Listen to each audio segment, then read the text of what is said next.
I भाई saw मैंने that. पूरा एक्सपीरियंस बता दिया जो मैंने निचोड़ा है ना पिछले, एक तो एक्सपीरियंस में प्लस मैंने अपने खुद के यूट्यूबर जो मैंने बातचीत में मैंने लोगों से सीखा है।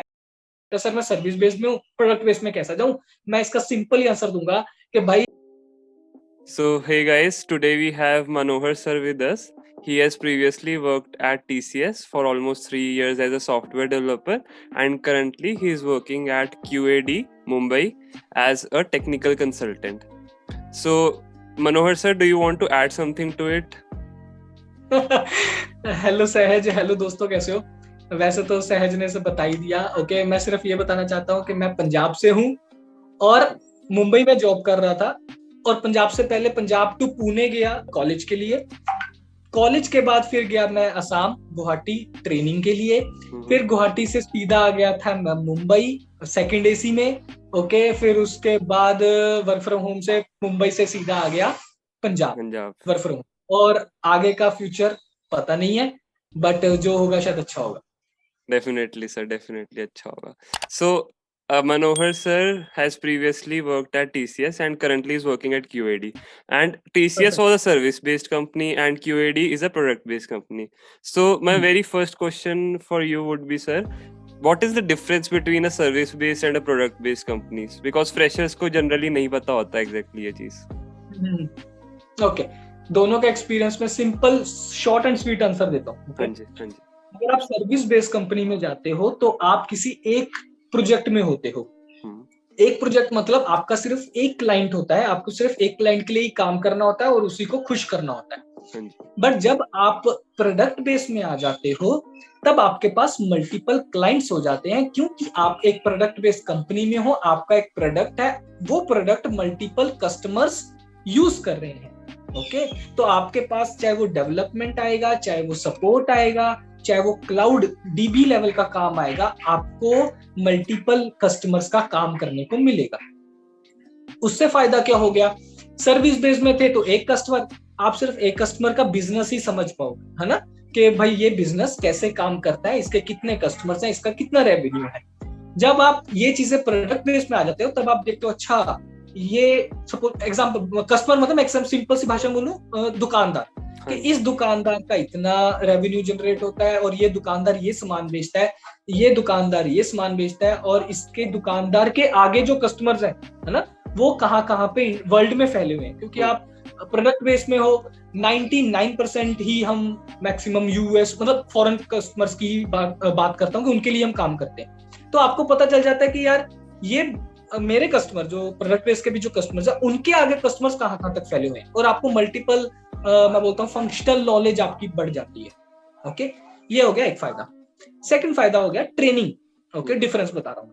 ट्रेनिंग कैसी होती है? वही सेम बात, जब मैं प्रोडक्ट बेस सर्विस बेस में गया तो एक कस्टमर की ट्रेनिंग मिली मुझे, और उसी के स्पेसिफिक रूल्स मिल गए मुझे, और जो उन्होंने मुझे टेक्नोलॉजी सिखानी चाहिए उसी के ऊपर काम किया। ठीक है, अभी प्रोडक्ट बेस में क्या हुआ?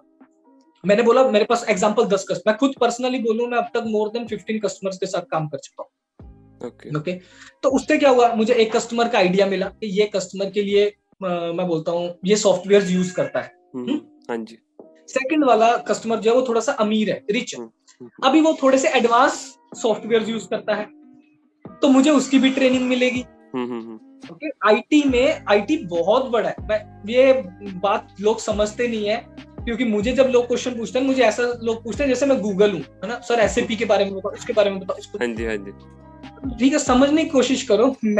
मुझे भी 7 साल हुए हैं, मैं कोई इवन मार्क जुकरबर्ग को भी बहुत कुछ पता नहीं होता, है ना।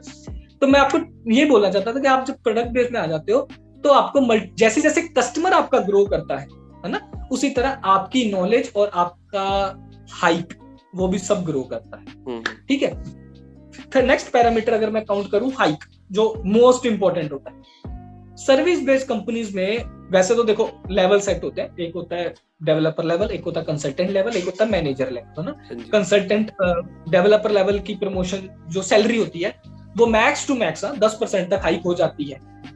किसमें? Service based. मैक्स बोल रहा हूँ, इस बार अगर आप देखोगे रिकॉर्ड्स तो बहुत कम हाइक हुआ है, मतलब मुश्किल से 5-7% के हिसाब से। मैंने ए बैंड लिया था तब मैं बोला 12% मिला था मुझे, इसलिए मैं बोला अभी थोड़ा सा कम होगा। फिर उसके बाद आता है जब कंसल्टेंट रोल पे आ जाते हो तो 6-7%, मैनेजर लेवल पे आ जाते हो तो 2-3%। उसका रीजन सिंपल सी भाषा में बोलूं, सैलरी है ना। आप खुद अपना जो भी मेरे अभी सुन रहे हैं, आप 3 लाख का 10% करना, ओके, और मैं बोलता हूँ 20 लाख का 3% करना, फिर आप डिफरेंस देखना किसमें आपने ज्यादा अर्निंग करी, ठीक है। अभी प्रोडक्ट बेस में कैसा होता है, यस उसमें हाइक थोड़ा सा ज्यादा मिलता है, ओके। कितना मिलता है हाइक, ऑन दी एवरेज बोलूं तो 10 तो मिल जाता है, ओके। कई बार अच्छा काम करते हो, मैंने बोला किस्मत अच्छी है, कस्टमर जो है आपका वो ग्रो कर गया, देखा भाई इस बंदे ने भी दिन रात मेहनत करी थी, तो आपको एक मिड ईयर हाइक भी मिल जाता है, okay, which is rare but yes possible, मिलता है, ठीक है। तो मैंने बोला मिनिमम 10% हाइक प्रोडक्ट बेस में। अभी next parameter work culture. Work culture के बारे में बताता हूँ। जो एक्चुअली सब ये वर्क कल्चर है ना, सब मैनेजर पे डिपेंड करता है। ये एक एम्प्लॉय पे, तुम्हारे सीनियर जूनियर पे डिपेंड नहीं करता, ये सिर्फ मैनेजर पे डिपेंड करता है। क्योंकि अगर मैनेजर चाहेगा तो वो अच्छा माहौल बना के रखेगा, तुमको अच्छा काम देगा। एक और चीज बताता हूँ, कल गाली हर कोई खाता है, कस्टमर से कुछ काम आया जो एस्केलेटेड हो गया, एस्केलेटेड का मतलब तुम गाली खाने वाला काम, अगर मैनेजर तुम्हारा अच्छा है, मतलब वो उसको पता प्रेशर हैंडलिंग क्या चीज होती है, तो वो तुम्हारे ऊपर भड़ास नहीं निकाले, वो अपने पे ही कंट्रोल करेगा। कस्टमर को उसको डील करना आता है, कैसे समझाना है, कैसे बुझाना है, वो कर लेगा, तुमको समझाएगा प्यार से। ये नहीं है अरे ये क्या यार कर दिया तूने, पागल है क्या, पहली बार आया क्या तू आईटी में। आईटी में सब आईटी वाले नहीं आ रहे, सब ब्रांचेस वाले आते हैं ना, ये मैंने खुद पर्सनली सिचुएशन फेस करी। तो वर्क कल्चर जो एक इसमें होता है, सर्विस बेस्ड में होता है, उसमें थोड़ा सा मुझे ऐसा लगता है थोड़ा सा चिड़चिड़ापन होता है, ओके। कंपटीशन ज्यादा होता है, क्यों? क्योंकि उसमें तुम एग्जिस्टिंग नॉलेज पे ही जी रहे होते हो, तुम्हारी जो नई नॉलेज है वो बहुत स्लो स्पीड पे अपग्रेड होती है, ओके। प्रोडक्ट बेस में कैसा होता है, इंडिपेंडेंट होते हैं, उधर डिपेंडेंसी नहीं चलती किसी की, ओके। इसलिए कल्चर थोड़ा सा होता है, लाइवली होता है। मैनेजर को भी रोज सीखने को मिलता है, मैनेजर को भी रोज सीखने को मिलता है, ये मैं बोल रहा हूँ, ओके, प्रोडक्ट बेस में। और एम्प्लॉय को भी सीखने को मिलता है। तो मैंने बोला एक कस्टमर से गाली पड़ गई, दूसरा कस्टमर एप्रिसिएशन भेज देता है, बैलेंस आउट हो जाता है, ओके। तो प्रोडक्ट बेस में अप्स एंड डाउन चलते हैं, जहां पे पता ही नहीं चलता कि किसने गाली दी थी, किसने तारीफ। तो इसलिए उधर थोड़ी सी जर्नी थोड़ी सी स्मूथ होती, और आपके पास एक हब हो जाता है लर्निंग का। क्यों? क्योंकि आप उसी प्रोडक्ट में बैठे हो। उस प्रोडक्ट में अगर कोई ट्रेनिंग आएगी या कुछ नॉलेज आएगा, प्रोडक्ट में इसमें हो भाई, सबसे पहले तुमको ही मिलेगा, तो तुमको ये चीज का सबसे पहले एडवांटेज है। तो यही बेसिक डिफरेंस है मेरे अकॉर्डिंग, जो एक सर्विस और प्रोडक्ट बेस में है। एंड जैसे मैंने भी सुना है कि जो प्रोडक्ट बेस्ड होता है, तो प्रोडक्ट में क्या होता है कि आप एक प्रोडक्ट बहुत सारे क्लाइंट्स को प्रोवाइड कर रहे हो, तो आप कोशिश भी ये करते हो जो लेटेस्ट टेक्नोलॉजी है एंड जो बेस्ट टेक्नोलॉजी है आप वो अप्लाई करो अपने प्रोडक्ट्स पे, ताकि जो कस्टमर्स हैं उनको बेस्ट चीज़ मिले आपकी तरफ से। एंड सर्विस बेस्ड में वो सारा जो है क्लाइंट के ऊपर डिपेंड करता है कि वो कितने आपको फंड्स प्रोवाइड कर सकते हैं, एंड टेक्नोलॉजी भी उसके अकॉर्डिंग वेरी कर जाती है कई बार, कि मतलब अगर क्लाइंट ज़्यादा अच्छी टेक्नोलॉजी में इन्वेस्ट कर सकता है तो आप भी ऑब्वियसली उसी टेक्नोलॉजी पे वर्क करोगे एंड सीखोगे अकॉर्डिंगली। वेयर एज अगर कोई क्लाइंट है जो उतना नहीं इन्वेस्ट कर सकता, तो टेक स्टैक भी जो है वो उतना अच्छा नहीं हो सकता, मे बी कोई पुरानी टेक्नोलॉजी यूज होगी एंड ओवरऑल ग्रोथ नहीं होगी। So is it true as well? वो ट्रू है, वो इसलिए बोल रहा हूँ क्योंकि आप प्रोडक्ट बेस में हो ना, ओके। तो प्रोडक्ट बेस से और सर्विस बेस से कंपनी का, आपके कस्टमर्स की एक्सपेक्टेशन क्या होती है मैं बताता हूँ। बोलता है भाई मैं प्रोडक्ट बेस में हूँ, एक तो बाद मैं तुमको ज्यादा पैसा दे रहा हूँ, तो मुझे यहाँ पे अच्छा क्वालिटी चाहिए ही चाहिए। हाँ जी, ठीक है। अभी अच्छी क्वालिटी के लिए आप क्या करते हो, कोडिंग हर जगह होती है, ओके। मैं क्यूएडी में हूं ना, तो चाहे टीसीएस चाहे विप्रो चाहे इन्फोसिस, अगर वो हम उस कंपनी का कोई कोड लिखता है तो हम बोलते हैं शिट। क्यों? रीजन क्या है? स्टैंडर्ड्स फॉलो नहीं करते, ओके। तो जब कोड में और मैं देखो, एक तो होता है कोड में बग होना। कौन सा कोड में? मतलब जो तुमने लिखा है, जिसको बोलते हैं हम कस्टमाइज्ड कोड, ठीक है, वो तो इंसानों की गलती है, हम जो डेवलपर कर रहे हैं वो। एक होती है R&D की गलती, जिसने वो प्रोडक्ट बनाया था। अभी कभी भी कोई प्रोडक्ट बनता है तो उसमें कम से कम 10-10 हजार कोड्स लिखे जाते हैं, प्रोग्राम्स लिखे जाते हैं, या लाइंस बोल लो या मल्टीपल प्रोग्राम्स बोल लो। तो उस टाइम पे कॉमन सी बातें, गलती R&D टीम से भी होती है। इसलिए हम बोलते हैं कि भाई प्रोडक्ट अपग्रेड करते रहो। और ये प्रोडक्ट बेस्ड कंपनी की ही खासियत होती है, वो बोलती है कि भाई इसमें बग्स आए थे प्लीज अपग्रेड करो, खुद से बोलते हैं। ओके, और कस्टमर के पास जब प्रोडक्ट बेस्ड कंपनी से काम करवा रहा है, क्यों करवा रहा है? क्योंकि उसका जो बिजनेस है वो बहुत क्रिटिकल है, वो नुकसान नहीं झेल सकता, क्योंकि उसने भी आगे जो उसके कस्टमर्स हैं, जैसे मैंने खुद देखे हैं, फिएट है, जनरल मोटर्स है, बहुत बड़े बड़े कस्टमर्स हैं जो मतलब एक सेकंड का भी डिले नहीं सहन सकते, फोर्ड तक है मैंने देखे। ओके, तो उनको होता है कि भाई मैं तुमसे प्रोडक्ट बेस से काम करा रहा हूँ, मेरे से पैसा ज्यादा ले ले, बट जो काम करना है वो टिच करना है एक नंबर। तो ये एक डिफरेंस भी है। Right sir. एंड सिंस आपने टीसीएस में इतना ज्यादा काम किया है, तो एक कॉमन डाउट ये भी रहता है कि टीसीएस निंजा और टीसीएस डिजिटल में क्या डिफरेंस है, तो उसकी भी क्लैरिटी दे दो आप। कुछ नहीं अच्छा ठीक है, कुछ नहीं इन द सेंस मतलब काम में कुछ नहीं है, पैसे में डबल हो रहा है, ठीक है। टीसीएस की जो निंजा की सैलरी है वो 3.36 हो रही है, और जो डिजिटल की वो डिपेंड करता है कि आपने ज्वाइन करने से पहले डिजिटल लेकर जा रहे हो तो 7 लाख का पैकेज है, which is around monthly you can से 45 to 50 के बीच में आ जाएगा। ओके, और जो मैंने बोला 3.36 और 7.2 मैं बोल रहा ना, सैलरी डबल होगी तो इधर अगर मैं 45 बोल रहा हूँ तो उधर 22 23 तक आ जाएगा। ओके, और काम जो है वो सारा लक के ऊपर डिपेंड करता है। क्यों मैं बोला, क्योंकि आजकल क्या हो गया, अभी मैं 2-3 चीजें मिक्स करूंगा क्योंकि वो इसी के रिलेटेड है। एक तो टीसीएस ने बेंच बंद कर दिया। ओके, अभी क्या बेंच का मतलब क्या हो गया, आप वेला नहीं बैठ सकते, आप द मोमेंट आप टीसीएस में ऑफर लेटर आया, कुछ दिनों के बाद आपको ऑफर ज्वाइनिंग लेटर आ जाएगा। और अभी वर्क फ्रॉम होम के चक्कर में क्या फायदा हो गया कि अभी मैं पंजाब में हूं ना, है ना, तो वो क्या बोलेगा, चाहे मैंने लोकेशन डाली थी सपोज दिल्ली, पुणे और मुंबई, वो मुझे उठा के चेन्नई का प्रोजेक्ट दे देगा। पता क्यों बोलेगा, भाई वर्क फ्रॉम होम कर रहे हैं ना, तो कर ले शांति से, ठीक है। तो क्या हुआ, मुझे जल्दी ज्वाइनिंग मिल गई। हाँ जी, हाँ जी। तो इसमें ये सेम चीज दोनों के लिए वैलिड है, निंजा और डिजिटल के लिए तो कोई फर्क नहीं पड़ता, क्योंकि इसको बोलते हैं प्री मैपिंग करने लग गए हैं। अभी आपको आरएमजी के चक्कर ही नहीं काटने, सीधा आपको बस ज्वाइनिंग वाले दिन कॉल आएगा आपके मैनेजर का कि भाई आजा, ये रहा तेरा काम, ट्रेनिंग। काम दोनों में सेम ही है, कुछ ऐसा फर्क नहीं किया इन्होंने अभी तक कि भाई ये डिजिटल वालों को टॉप एंड का काम देना है, या फिर नहीं बोलते हैं सिर्फ डेवलपर देना है, मशीन लर्निंग देनी है, डेटा साइंस देना है, ऐसा अभी हार्ड एंड फास्ट रूल नहीं बना है। ओके, बहुत सारे डिजिटल वाले भी हैं जो मैं बोलता हूँ पुरानी टेक्नोलॉजी, निंजा वाले लोग जैसी टेक्नोलॉजी पे बैठे हैं उसी पे काम कर रहे हैं, और बहुत सारे ऐसे डिजिटल वाले हैं जो डेटा साइंस में भी गए हैं। ओके, सेल्स फोर्स में भी गए, ठीक है। मैं बोला इससे स्टार्टिंग में बोल दिया था सब किस्मत का खेल, ठीक है। और हाँ, एक चीज अभी रिसेंट ऐड करी, प्रॉब्लम क्या आई थी पिछले अप्रैल मई के आसपास, वर्क फ्रॉम होम के चक्कर में ये जो टेस्ट करवा रहे थे डीसीए का, ये पहले सेंटर्स पे जाके होता था, आयन सेंटर्स पे, तो उधर सामने बैठते थे, एक इन्विजिलेटर घूमता था, पूरे कैबिन लगे हुए थे, प्रॉपर सेटअप था, कोई चीटिंग के चांसेस ही नहीं थे। अभी क्या हो गया, वर्क फ्रॉम होम हो गया, अभी एग्जाम तो ऑनलाइन करनी है क्योंकि हायरिंग करनी है, क्योंकि ना फ्रेशर में सबसे ज्यादा पैसा कमाते हैं। ओके, तो अभी वो करनी है हायरिंग, तो मेरे सामने ये लैपटॉप पड़ा है, मैं काम कर रहा हूँ, बट कोड तो सामने आ गया। प्रॉब्लम क्या हुआ था, तब टेलीग्राम के ग्रुप थे, लोगों ने मोबाइल से स्क्रीनशॉट लिया और डाल दिया ग्रुप में, क्योंकि 1-1.5 घंटे का कुछ तो टाइम होता है, ठीक है। अब कोई बंदे ने 20-25 मिनट में कोड लिख लिया, उसने बोला ये लो पे लो, सब कोडिंग कोड पे अपना कॉपी पेस्ट चल रहा है, ठीक है। तो जब ये टीसीएस को पता चला कि भाई ये भी हरकतें हो रही है, क्योंकि लोगों ने ना ट्विटर पे जाके गोपीनाथन को सबको टैग कर दिया था टीसीएस।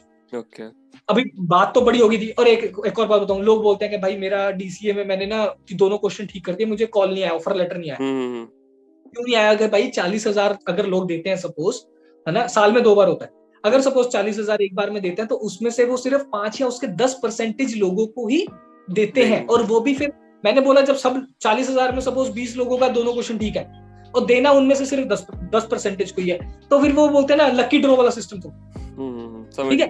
अभी रिसेंटली क्या हो गया, वो चीटिंग की वजह से, पहले क्या होता था, इंटरव्यू कुछ नहीं होता था, वो तो सिंपल टाइम अगर होता, इंटरव्यू किसका होता था, जो ऑलरेडी टीसीएस में है, जो टीसीएस में नहीं है, जो कॉलेज लेवल पे डीसीए क्लियर कर देता था, उसका इंटरव्यू नहीं होता था। अभी क्या कर दिया दोनों के लिए, अभी इंटरव्यू करवाना स्टार्ट कर दिया, और उस इंटरव्यू में अभी डिफिकल्ट क्वेश्चन पूछने लगे related to cloud, which is you can say Azure पूछने लगे, या एडब्ल्यूएस पूछने लगे, चाहे डेटा साइंस या मशीन लर्निंग, डीप लर्निंग, फलाना ढिमकाना। अभी थोड़ा सा डिफिकल्ट हो चुका है, जब उनको पता चल गया कि भाई तुम भी सीधे साधे तो बच्चे हो, इसलिए डिफरेंस। ठीक है sir. So the next question is कि अगर कोई बंदे के पास ऑप्शन है कि he has been selected at TCS, Infosys and Wipro and मतलब similar level companies basically, so how should he choose the company के, मतलब मेरे को मतलब उनको क्या किस बेसिस पे डिफरेंशिएट करना चाहिए एंड सिलेक्ट करनी चाहिए इन कंपनीज में से? ये बहुत ही ब्रॉड क्वेश्चन है और ये क्वेश्चन जो है इसका answer person to person vary करता है। ओके, मैंने नो डाउट इसके ऊपर बहुत वीडियोस बना चुका हूँ यही सेम टॉपिक के ऊपर, क्योंकि ये प्रॉब्लम ऐसी है ना, ये क्वेश्चन का आंसर ना तो 1 मिनट में दिया जा सकता है ना तो 10 मिनट में। इसके लिए ना सिनेरियोज आते हैं तब डिसाइड होता है। बट मैं आपको मोटा मोटा आइडिया देता हूँ टीसीएस में की जो मेन चीजें हैं जो मैं खुद रेकमेंड करता हूँ। टीसीएस रीहायरिंग नहीं करता है, बट मैंने देखा कि एक सब्सक्राइबर से मिला भी हूँ जो लेटरल रीहायरिंग थी। अभी उसके केस में मैंने उसी से भी बात नहीं करी डिटेल में कि भाई कैसे हुआ, बट 99% नहीं होती है। ठीक है, तो इसलिए बोलते हैं कि जब टीसीएस में जाना हो तो भाई थोड़ा सा एक्सपीरियंस लेवल पे चले जाओ, क्योंकि एक तो जॉब सिक्योरिटी, दूसरा हेल्थ इंश्योरेंस, क्योंकि आपकी उम्र बढ़ जाती है, आपकी शादी होती है, आपके बच्चे होते हैं, आपके मम्मी पापा बूढ़े हो चुके होते हैं, तो हेल्थ इंश्योरेंस सबसे अच्छा है इंडियन कंपनीज में टीसीएस का, नो डाउट। फिर जब आप एक्सपीरियंस आ जाते हो एक एनालिस्ट या फिर आप ज्यादा से ज्यादा एक कंसल्टेंट लेवल पे जो एसोसिएट कंसल्टेंट, तब ऑनसाइट अपॉर्चुनिटीज सबसे ज्यादा होती है। इसलिए मैं सिर्फ अपने सब्सक्राइबर्स को रिकमेंड करता हूं कि या तो अगर गए तो आप शायद डिजिटल में गए तो मैं बोलता हूँ बहुत अच्छी बात है यार, स्टार्टिंग पैकेज मिल गया 7 लाख रुपया, which is not small thing, है ना। तब मैं उस लेवल पे फ्रेशर को मैं रिकमेंड करता हूँ। बट एक फ्रेशर का मैंने खुद यू कैन से पॉडकास्ट इंटरव्यू या मैंने बातचीत करी थी, तो उसका सीन ऐसा था, उसके पास टीसीएस डिजिटल भी था और इन्फोसिस का वो अपना कुछ पावर प्रोग्रामर जिसकी सैलरी पैकेज रहता है 8 लाख का पैकेज है उसका, तो आ गया ना अभी बराबर का केस। तो इस केस में मैं कॉमन सी बात है, मैं बोलूंगा कि भाई तू इन्फोसिस ज्वाइन कर। क्यों बोला इन्फोसिस उस केस में? एक तो चलो 1 लाख रुपए ज्यादा है ना, मैं फ्रेशर को कभी भी सैलरी के रिलेटेड कभी बोलता ही नहीं। मैं तो बोलता हूँ भाई तुमको अगर कोई कंपनी 6 लाख दे रही है और दूसरी कंपनी में बोल रहा हूँ 3 लाख दे रही है, फिर मैं क्वेश्चन नेक्स्ट पूछता हूँ टेक्नोलॉजी के लिए। फिर नेक्स्ट क्वेश्चन आता है टेक्नोलॉजी, अगर इधर फुल स्टैक डेवलपर 3 लाख में हो तो मैं उधर रेकमेंड करता हूँ। मैं फिर 6 लाख वाले को नहीं बोलता हूँ कुछ, भाई तू, मैं फिर बोलता हूँ भाई रुक जा, तेरा 6 लाख क्या, वो तू 3 लाख जो तू फुल स्टैक में है ना, तो 2 साल रुक जा, तेरा 3 लाख का 10 लाख ना गया, मेरा नाम पलट दी। मैं इतनी गारंटी लेता हूँ, जबकि उसमें मुझे भी कुछ नहीं मिलना, बट मैं फिर भी पता नहीं गारंटी ले लेता हूँ। ठीक है, अभी इन्फोसिस में रीहायरिंग पॉसिबल है, ओके, विप्रो में भी शायद हो, मुझे श्योर नहीं, ओके, बट तीनों सर्विस बेस्ड कंपनीज है, तीनों में मैक्सिमम काम सपोर्ट का ही रहता है। बट जैसे मैंने बोला कि प्रोफाइल, जब मैंने बोला पावर प्रोग्रामर तक की मिल जाती है तो वो गारंटी वो भी देते हैं कि भाई हम तुमसे डेवलपमेंट काम ही करवाएंगे, ओके।